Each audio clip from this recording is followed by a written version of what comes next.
najdôležitejšie je hejty neriešiť, to je môj taký prístup, ktorý mám, užiť si tú veľkú cenu, ten samotný závod, komplexný víkend ako je a sústrediť sa na tých dobrých, na tých fanúšikov, ktorí prídu, diskutujú, debatujú, ktorých stretávame denne na našich show. V Imole zase tam čumeli tí zahraniční, že tam bolo, ja neviem, 400 Čechov a Slovákov, prišlo sa fotiť s komentátormi, čo sú vždy akože zrazy, ktoré sú unikátne. Moc o nich nemôžeme hovoriť, lebo oficiálne by sme nemali, ale je to strašne cool, vieš, že tí ľudia ti dajú tú spätnú väzbu, čo nikde neznamená, že teraz ja som najlepší komentátor na svete. Taký neexistuje, ale robím to absolútně srdcom a s celou tou vášňou, kterou v sebe mám. Tedy ty, nevím jestli hejty, ale prostě nějaké ty dopisy a tyhle ty věci, to, co jsi zažil, ty přicházely kvůli tomu, jak jsi komentoval, nebo kvůli tomu, že, a vím, že ty tam občas probleskne nějaká jako politika nebo nějaký jako politický názor, a nebo třeba kvůli tomu, že to je i konkurenční boj a že to je i jako někdo tak to áno.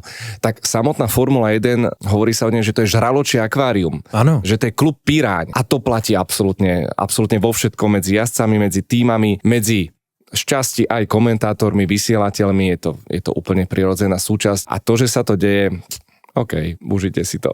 My si ideme svoje aj s Pepom a s celým našim tímom. Naozaj, to, že sa to niekomu nepáči, je úplne prirodzené. A to, že som plešatý a nadávajú mi do plešatých Slovákov, no tak nepoletím do Turecka teraz si to nastreliť, takže pohoda.